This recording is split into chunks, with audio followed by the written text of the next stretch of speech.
नमस्कार दोस्तों, मैं K M. Saini, lecturer mechanical production engineering, government Ramchandra Khetan polytechnic college Jaipur, आप सभी का ई लेक्चर की इस कड़ी में आपका स्वागत करता हूं। आज हम बात करेंगे मेटल फॉर्मिंग प्रोसेसेस जो हैं, इनका क्लासिफिकेशन कैसे किया जाता है, किस आधार पे किया जाता है और वो कितने प्रकार के होते हैं।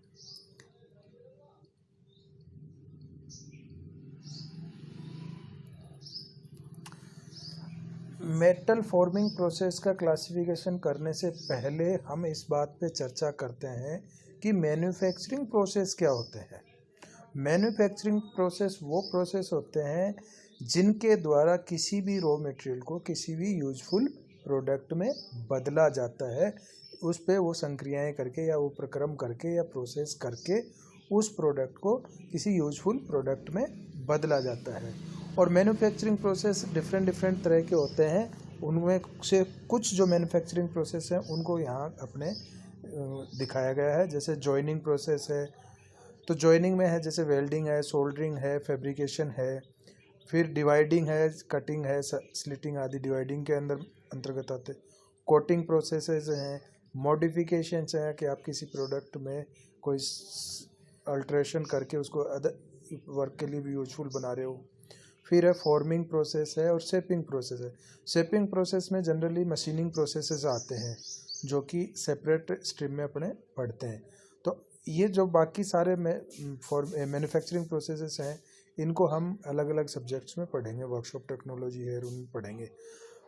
इस सब्जेक्ट में हम फॉर्मिंग प्रोसेसेस के बारे में बात करेंगे कि फॉर्मिंग प्रोसेस क्या होते हैं, उनका क्लासिफिकेशन कैसे होता है, किस आधार पे उनका क्लासिफिकेशन किया जाता है।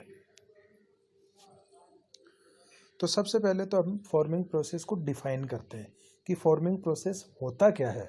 तो फॉर्मिंग एक प्रोसेस है जिसमें कि किसी भी रॉ मटेरियल की शेप और साइज में परिवर्तन करके उसको यूजफुल प्रोडक्ट बनाया जाता है। और उसकी शेप और साइज में ये परिवर्तन प्लास्टिक डिफॉर्मेशन के द्वारा किया जाता है। और ये जो प्लास्टिक डिफॉर्मेशन है वो कंप्रेसिव फोर्सेस या टेंसाइल फोर्सेस, शियर फोर्सेस या बेंडिंग फोर्सेस के द्वारा किया जाता है, या इनके कॉम्बिनेशन से भी किया जा सकता है। तो ये फॉर्मिंग प्रोसेसेस हैं। अब फॉर्मिंग प्रोसेसेस हैं, ये वाइडली यूज किए जाते हैं और इनका जो मुख्य रूप से जो उपयोग है वो ऑटोमोबाइल है, एरोस्पेस है, डिफेंस है और अन्य इंडस्ट्रीज़ हैं। और इवन अपने घरों में भी इसके जो बने हुए प्रोडक्ट्स हैं वो बहुतायत से प्रयोग किए जाते हैं। हम अपनी डेली लाइफ में देखते हैं कि किचन में जो अपने जो थाली है, भगोनी है, प्रेशर कुकर है, ग्लास है, कटोरी है, ये सारे मेटल फॉर्मिंग प्रोसेस के द्वारा ही बनाए जाते हैं। बाथरूम में आप देखोगे तो आपके टूथपेस्ट ट्यूब्स हैं, मेडिसिन ट्यूब्स हैं, ये सारी मेटल फॉर्मिंग प्रोसेस के द्वारा ही बनाई जाती हैं। और बहुत सारे आर्टिकल्स हैं, जैसे आप अपने जो स्ट्रक्चरल आइटम्स हैं, रेल्स हैं, गर्डर्स हैं, चैनल्स हैं, सेक्शंस हैं, ये सारे के सारे मेटल फॉर्मिंग के द्वारा ही बनाए जाते हैं।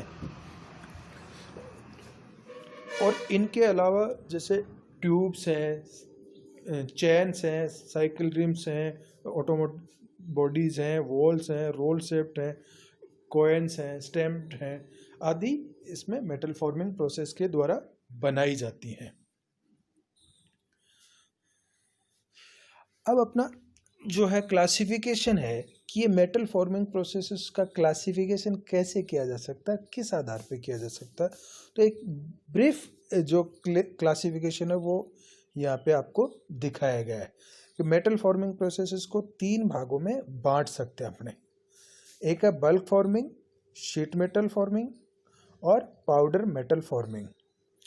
ये जो बल्क फॉर्मिंग है इसको फर्दर 2 भागों में डिवाइड कर सकते हैं, प्राइमरी ऑपरेशंस और सेकेंडरी ऑपरेशंस। और जो शीट मेटल है उनके डिफरेंट ऑपरेशंस हैं, उनके आधार पे अपने इनको डिवाइड कर सकते हैं।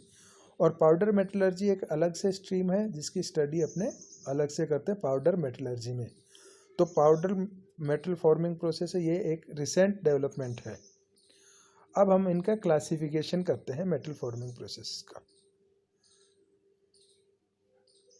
तो सबसे पहला जो आधार है इनको क्लासिफाइड करने का वो है अमाउंट ऑफ डिफॉर्मेशन, कि जो अमाउंट ऑफ डिफॉर्मेशन है कि कितना अमाउंट अपने को डिफॉर्म्ड करना है, उसके आधार पे अपने इनको कितने भागों में बांट सकते हैं। तो अमाउंट ऑफ डिफॉर्मेशन के आधार पे अपने इनको 3 भागों में बांट सकते हैं। पहला है बल्क फॉर्मिंग प्रोसेस, दूसरा है शीट फॉर्मिंग प्रोसेस और तीसरा है powder metal forming process. Bulk forming process में क्या करते हैं कि जो मटेरियल होता है, रॉ मटेरियल होता है, उसका जो सरफेस एरिया और वॉल्यूम रेशियो है वो कम होता है, यानी कि इसमें वॉल्यूम ज़्यादा होता है और सरफेस एरिया कम होता है। यानी कि बल्क डिफॉर्मेशन जहाँ किया जाता है मटेरियल का, वो आपके बल्क फॉर्मिंग प्रोसेसेस में आते हैं। तो इस प्रकार के जो बल्क फॉर्मिंग प्रोसेस है उनमें रोलिंग है, फोर्जिंग है, एक्सट्रूजन है, ड्राइविंग है, आदि ऑपरेशंस आते हैं। और इस प्रकार के जो ऑपरेशंस हैं, ये जो फॉर्मिंग ऑपरेशंस है बल्क फॉर्मिंग में, नेचर ऑफ जो फोर्सेस जो अप्लाइड होते हैं वो कंप्रेसिव और टेंसाइल शियर नेचर के या इनके कॉम्बिनेशन नेचर के हो सकते हैं और होते हैं।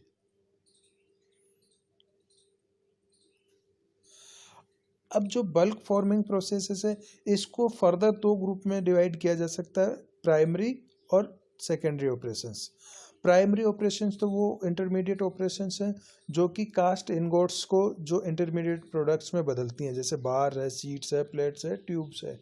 जो अपने कास्टिंग से स्लैब्स, इनगोट्स और बिलेट्स जो आई हैं उनको इंटरमीडिएट प्रोडक्ट्स में जैसे सीट्स है, प्लेट्स है, ट्यूब्स है आदि में बदल दिया जाता है। और ये जो इंटरमीडिएट प्रोडक्ट हैं ये एंड यूज प्रोडक्ट नहीं है, इनको फर्दर ऑपरेशन करके एंड यूज प्रोडक्ट्स में बदला जाता है। फिर जो सेकेंडरी ऑपरेशंस हैं तो इसमें जो इंटरमीडिएट प्रोडक्ट्स जो होते हैं, जो प्राइमरी ऑपरेशंस के इंटरमीडिएट प्रोडक्ट्स हैं उनको फाइनल प्रोडक्ट्स में कन्वर्ट किया जाता है। तो ये सेकेंडरी ऑपरेशंस कहलाते हैं। इसमें फोर्जिंग है, एक्सट्रूजन है, साइजिंग है, ड्राइंग है, एटसेट्रा आती है। फिर है दूसरा जो है sheet forming. Sheet metal forming involves application of tensile and shear force predominantly. इस प्रकार जो शीट मेटल वाले में जो शियर फोर्स और जो टेंसाइल फोर्सेस हैं वो ज़्यादा वर्क करते हैं और इनसे वर्क किया जाता है। तो इनसे शीट मेटल शीट्स पे, प्लेट्स पे और स्ट्रिप्स पे वर्क किया जाता है और इनसे यूजफुल प्रोडक्ट बनाए जाते हैं।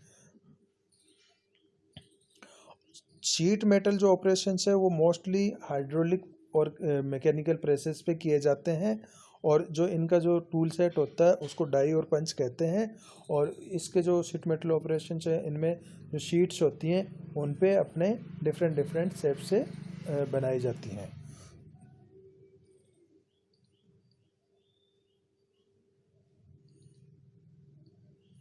फिर तीसरा है powder metal forming.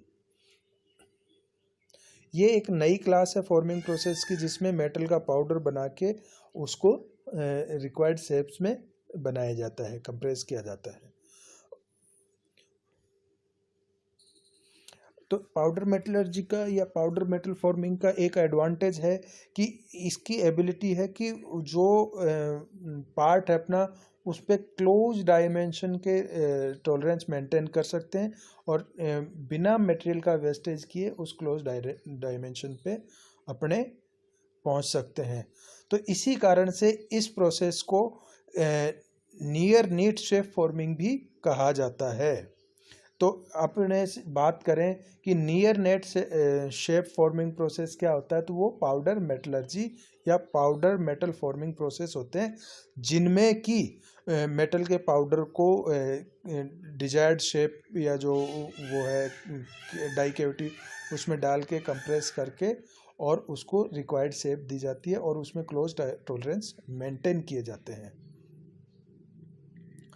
Material composition को इसमें एडजस्ट किया जा सकता है। पाउडर फॉर्म में होता है मेटल, तो इसमें मटेरियल की कंपोजिशन को एडजस्ट करके डिजायर्ड मैकेनिकल प्रॉपर्टीज़ इसमें प्राप्त की जा सकती हैं। और इस प्रकार के जो प्रोडक्ट हैं उनकी जो फॉर्मेबिलिटी है वो जो कन्वेंशनल जो रोट प्रोडक्ट हैं या रोट मटेरियल्स जो हैं उनके मुकाबले में ज़्यादा होती है।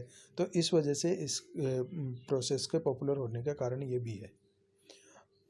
लेकिन इसका एक डिसएडवांटेज है कि जैसे पाउडर फॉर्म में होता है तो जब वो कंप्रेस्ड होता है तो उसमें पोरोसिटी रह जाती है या रहने के चांसेस रहते हैं। तो पोरोसिटी अगर उस प्रोडक्ट में आ गई तो उस प्रोडक्ट की स्ट्रेंथ कम हो जाएगी, डक्टिलिटी भी कम हो जाएगी और उसकी कोरोजन रेजिस्टेंस भी कम हो जाएगा, जिसके कारण से उसके प्री मैच्योर फेलियर के चांसेस बढ़ जाएंगे। तो इस चीज़ का हमें ध्यान रखना चाहिए कि पाउडर मेटल फॉर्मिंग करते टाइम में उसमें पोरोसिटी के कारण उसकी प्रॉपर्टीज़ हैं वो अल्टर नहीं होनी चाहिए। तो ध्यान ये रखेंगे कि उसमें पोरोसिटी ना आ पाए, एयर एंट्रैप्ड ना रह पाए।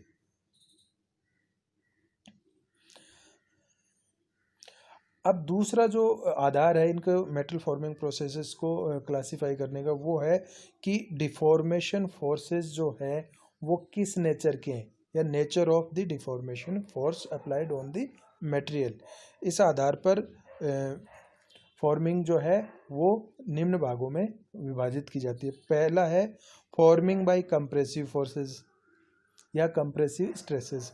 तो इस प्रकार के जो प्रोसेस होते हैं उनमें कंप्रेसिव फोर्सेस लगाकर या कंप्रेसिव स्ट्रेस डेवलप करके मेटल को प्लास्टिक डिफॉर्म्ड किया जाता है और उसका फॉर्मिंग की जाती है। जैसे रोलिंग है, एक्सट्रूजन है, फोर्जिंग है, कोइनिंग है। नेक्स्ट जो है वो है forming by tensile and compressive stress. अब जो नेक्स्ट जो क्लासिफिकेशन है कि उसमें टेंसाइल और कंप्रेसिव दोनों प्रकार के नेचर के फोर्सेस हों तो उसमें वो कौन से प्रोसेस आएंगे। तो इसमें आती है डीप ड्रॉइंग और स्पिनिंग प्रोसेस आते हैं, जिसमें टेंसाइल और कंप्रेसिव दोनों प्रकार के स्ट्रेसेस डेवलप होते हैं। फिर तीसरा है फॉर्मिंग अंडर टेंसाइल स्ट्रेसेस, कि भाई जिसमें कि जो टेंसाइल स्ट्रेसेस है उनके द्वारा अपने उनकी फॉर्मिंग की जाती है। तो इसमें जो है वो प्रोसेस आते हैं, स्ट्रेच फॉर्मिंग है, स्ट्रेचिंग है, एक्सपांडिंग है, जिसमें टेंसाइल फोर्सेस के द्वारा उनका स्ट्रेचिंग की जाती है और उनको एक्सपांड किया जाता है। नेक्स्ट जो है फॉर्मिंग बाय बेंडिंग और शेयरिंग स्ट्रेसेस। जो नेक्स्ट जो कॉम्बिनेशन है वो है कि बेंडिंग और शेयरिंग स्ट्रेस के कॉम्बिनेशन से उनकी फॉर्मिंग की जाती है। तो इस प्रकार के जो ऑपरेशन है वो मोस्टली शीट मेटल पे किए जाते हैं और उनमें जो है बेंडिंग है, शेयरिंग है, पंचिंग है, ब्लैंकिंग ऑपरेशंस किए जाते हैं। तो ये जो फोर्थ कैटेगरी है forming by bending and shearing stress mostly sheet metal works पे की जाती है। अगला जो क्राइटेरिया है वो है वर्किंग टेम्परेचर के आधार पे, कि वर्किंग टेम्परेचर के आधार पे मेटल फॉर्मिंग प्रोसेसेस कितने तरह के होते हैं। तो वर्किंग टेम्परेचर के आधार पे जो मेटल फॉर्मिंग प्रोसेसेस हैं या फॉर्मिंग प्रोसेसेस हैं वो दो प्रकार के होते हैं, हॉट वर्किंग और कोल्ड वर्किंग।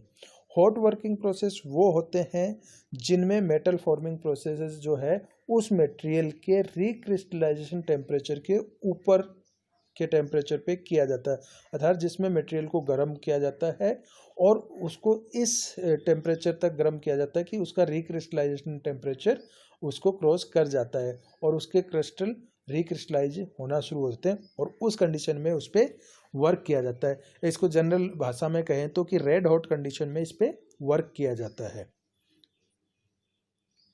दूसरा है कोल्ड फॉर्मिंग और कोल्ड वर्किंग।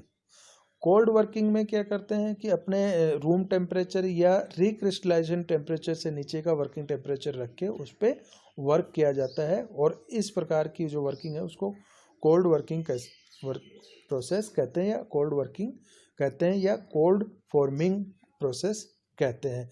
इस प्रकार के जो प्रोसेस हैं उनमें रिक्रिस्टलाइजेशन नहीं होता है और मटेरियल को अगर गर्म भी करते हैं तो उसके रिक्रिस्टलाइजेशन टेम्परेचर से नीचे के टेम्परेचर पे ही गर्म करते हैं और जनरली ये जो प्रोसेस है वो रूम टेम्परेचर पे किया जाता है।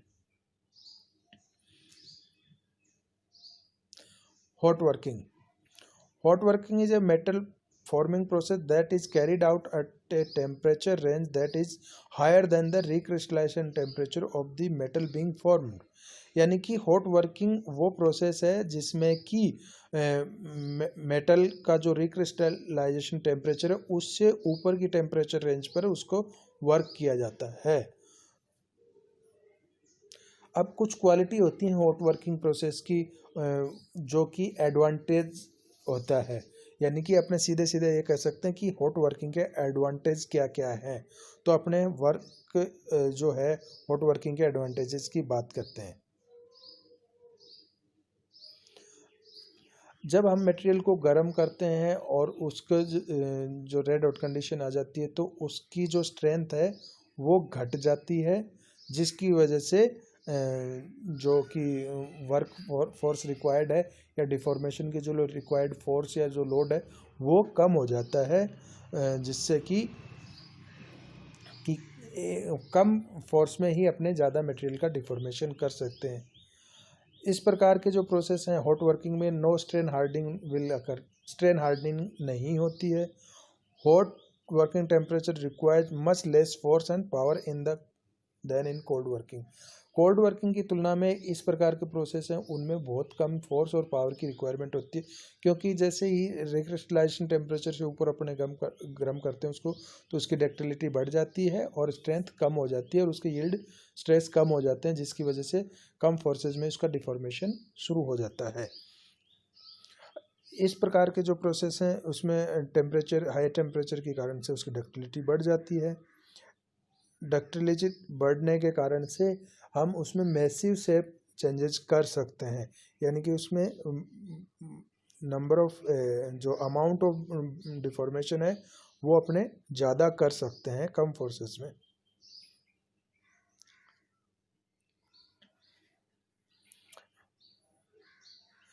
जैसा कि आपने देखा कि जो हॉट वर्किंग कंडीशंस जो होती है उसमें जब रिक्रिस्टलाइजेशन होता है तो जो पोरोसिटी और वैकेंसीज जो डिफेक्ट्स होते हैं उस मटेरियल में वो वाइप आउट होना शुरू हो जाता है रिक्रिस्टलाइजेशन के कारण।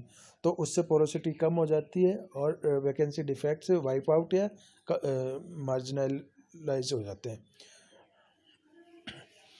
हॉट वर्किंग में क्या होता है, जो पुराने जो कास्ट ग्रेन स्ट्रक्चर्स हैं वो डिस्ट्रॉय होकर नए ग्रेन स्ट्रक्चर्स बनते हैं और इससे जो ग्रेन स्ट्रक्चर बनते हैं वो कि पूरे के पूरे सिमिलर या आइसोट्रोपिक ग्रेन स्ट्रक्चर बनते हैं। इसके कारण से जो वर्क हार्डनिंग के कारण जो डक्टिलिटी का लॉस होता है वो इसमें नहीं होता है। कोल्ड वर्किंग में क्या करते हैं, जब उस पर वर्क करते हैं तो उसकी सरफेस हार्डनिंग या स्ट्रेन हार्डनिंग हो जाती है, उसकी वजह से उसकी डक्टिलिटी का लॉस होता है। ऐसा लॉस हॉट वर्किंग में नहीं होता है। अब कुछ ऐसे उसके जो फंक्शन क्वालिटीज़ हैं जो कि उसके डिसएडवांटेज के तौर पे देखी जाती हैं हॉट वर्किंग के, तो वो क्या है। तो सबसे पहला तो है पुअर सरफेस फिनिश।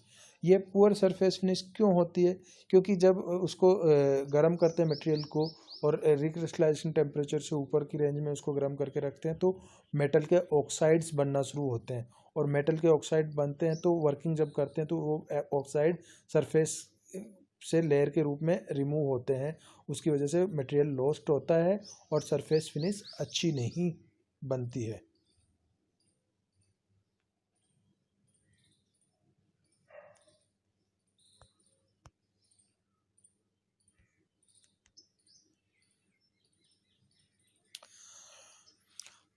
अब जब सरफेस फिनिश पुअर हो जाती है तो इसकी वजह से, ये किसकी वजह से होती है, ये होती है स्केल और ऑक्साइड फॉर्मेशन के कारण से। जब हाई टेम्परेचर इन्वॉल्व होते हैं तो एनवायरनमेंट में जो गैसेज होती हैं वो मेटल से रिएक्ट करके उस पर स्केल्स और ऑक्साइड की लेयर फॉर्म करती हैं, जिस वजह से ये मटेरियल लॉस होता है और उसकी सरफेस फिनिश खराब होती है। तो इसमें दूसरा डिसएडवांटेज क्या है कि increase scales and oxide formation होता है और इस ऑक्साइड और इसकी फॉर्मेशन के कारण जो सरफेस में जो कार्बन कंटेंट्स होता है वो डिकार्बोनाइजेशन होना शुरू हो जाता है और उसकी जो सरफेस लेयर होती है उसमें कार्बन कंटेंट कम हो जाता है, जिस कारण से उसका डिकार्बोनाइजेशन ऑफ स्टील हो जाता है।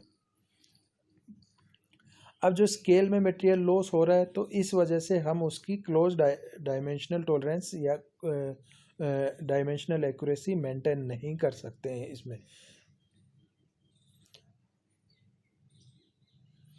अब इसमें क्या पार्ट को हीटिंग की रिक्वायरमेंट होती है कि हर एक पार्ट को अपने को उसके रिक्रिस्टलाइजेशन टेम्परेचर से ऊपर हीटअप करना होता है। तो जिस वजह से जो आपका टूल यूज कर रहे हैं उसकी टूल लाइफ कम हो जाती है, क्योंकि हॉट कंडीशन में मटेरियल से कांटेक्ट में आता है टूल, तो उसकी टूल लाइफ रिड्यूस हो जाती है। और इसमें हीटिंग और मटेरियल का हैंडलिंग वो डिफ़िकल्ट होने की वजह से इसकी प्रोडक्टिविटी जो है वो लोअर होती है compare to cold working process, क्योंकि इसमें जो हॉट कंडीशन में मटेरियल होता है तो उसमें मटेरियल का हैंडलिंग भी डिफ़िकल्ट होता है, और ऑक्साइड लेयर की फॉर्मेशन के कारण से इसमें मटेरियल लॉस भी होता है, और जो टूल लाइफ है वो भी कम हो जाती है। तो इस वजह से ओवरऑल इस प्रोसेस की जो प्रोडक्टिविटी है वो compare to cold working process कम होती है। और इसमें एक अलग और से डिसएडवांटेज ये है कि हीटिंग की ज़रूरत तो होती है इसमें, तो हर एक स्टेज पे हीटिंग की ज़रूरत तो होती है, तो कोल्ड वर्किंग प्रोसेस के तुलना में इसमें ज़्यादा एनर्जी इनपुट रिक्वायरमेंट होती है। अब हम बात करते हैं कोल्ड वर्किंग की। कोल्ड वर्किंग प्रोसेस है जिसमें मेटल फॉर्मिंग प्रोसेस है, जिसमें कि मटेरियल को रूम टेम्परेचर या टेम्परेचर जो उसका रिक्रिस्टलाइजेशन टेम्परेचर है उसके नीचे के टेम्परेचर पे उस पर वर्क किया जाता है। अब इसके कुछ प्रॉपर्टीज़ हैं कि उसमें कोल्ड वर्किंग में क्या क्या होता है। प्लास्टिक डिफॉर्मेशन के कारण उसकी स्ट्रेन हार्डनिंग होती है, यील्ड स्ट्रेंथ हाई होती है।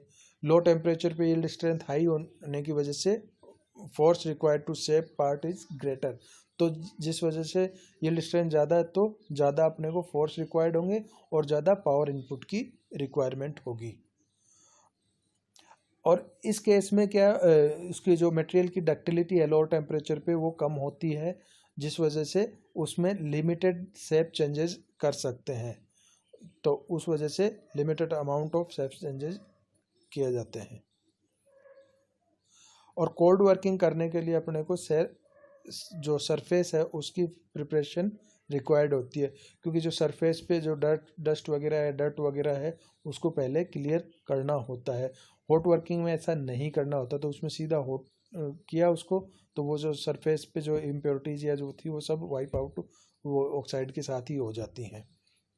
और इसमें डक्टिलिटी कम होने के कारण जो है मटेरियल में जो हायर फोर्सेस रिक्वायर्ड हैं डिफॉर्मेशन के लिए, और वर्क करने के बाद में उसकी फर्दर डक्टिलिटी में डिक्रीज हो जाता है, जिसके कारण से उसकी ज़्यादा शेप चेंजेस नहीं किया जा सकता, और उसमें स्ट्रेंस हार्डनिंग हो जाती है और रेजिडुअल स्ट्रेसेस रह जाते हैं, तो उनको दूर करने के लिए हमें उसका हीट ट्रीटमेंट करना होता है। तो कोल्ड वर्किंग के बाद में जो इंटरनल स्ट्रेसेस हैं उनको रिलीव करने के लिए आपको फर्दर उस पार्ट का हीट ट्रीटमेंट नेसेसरी हो जाता है।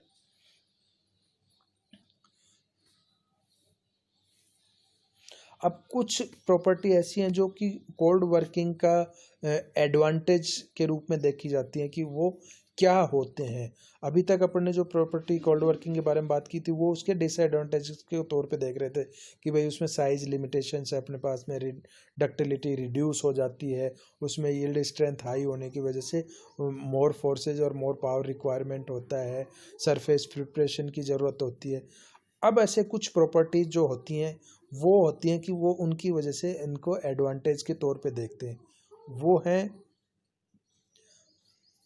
कि जो पार्ट हैं वो स्ट्रोंगर और हार्डर होते हैं, क्योंकि उसमें जो सरफेस पे स्ट्रेन हार्डनिंग हो जाने के कारण से जो पार्ट बनता है वो स्ट्रोंग और हार्ड बनता है, जिससे कि उसकी लाइफ अच्छी होती है। और कोल्ड वर्किंग के द्वारा हम डायरेक्शनल ग्रेन ओरिएंटेशन प्रोड्यूस कर सकते हैं, जैसे जो कि कोल्ड हॉट वर्किंग में पॉसिबल नहीं है, क्योंकि हॉट वर्किंग में रिक्रिस्टलाइजेशन होता है तो ग्रेन ओरिएंटेशन न्यू फॉर्मेशन होता है, लेकिन इसमें अपने ग्रेन ओरिएंटेशन को डायरेक्शनल मूवमेंट दे सकते हैं। और तीसरा जो एडवांटेज है कि इसमें एक्यूरेट ज्योमेट्रिकल टॉलरेंस भी प्राप्त किए जा सकते हैं, क्योंकि इसमें किसी प्रकार का जो मटेरियल लॉस है वो ऑक्साइड के रूप में नहीं होता है, तो अपनी क्लोज डायमेंशनल टॉलरेंस को अपने मेंटेन कर सकते हैं। और इसमें ऑक्साइड और स्केल्स की लेयर फॉर्मेशन नहीं होने की वजह से इससे जो सरफेस प्राप्त होती हैं, जो सरफेस अपने होती हैं, वो बेटर सरफेस फिनिश के साथ में होती हैं। और इसमें किसी प्रकार की प्री हीटिंग रिक्वायर्ड नहीं है, तो फास्टर किया जा सकता है इस प्रोसेस को, तो फास्ट प्रोडक्शन पॉसिबल है। मिनिमम और no heating of the part is required होने की वजह से इसमें एनर्जी इनपुट भी कम होता है। और total amount energy expanded in much lower in cold working than the hot working, क्योंकि हॉट वर्किंग में अपने को हीटिंग के लिए अलग से एनर्जी रिक्वायरमेंट थी, लेकिन यहाँ कोल्ड वर्किंग में हीटिंग के लिए इतनी एनर्जी रिक्वायर्ड नहीं होती है। तो ओवरऑल जो कंपैरिजन करते हैं तो उसमें हम देखते हैं कि हॉट वर्किंग में एनर्जी इनपुट ज़्यादा रहता है और कोल्ड वर्किंग में एनर्जी इनपुट कम रहता है।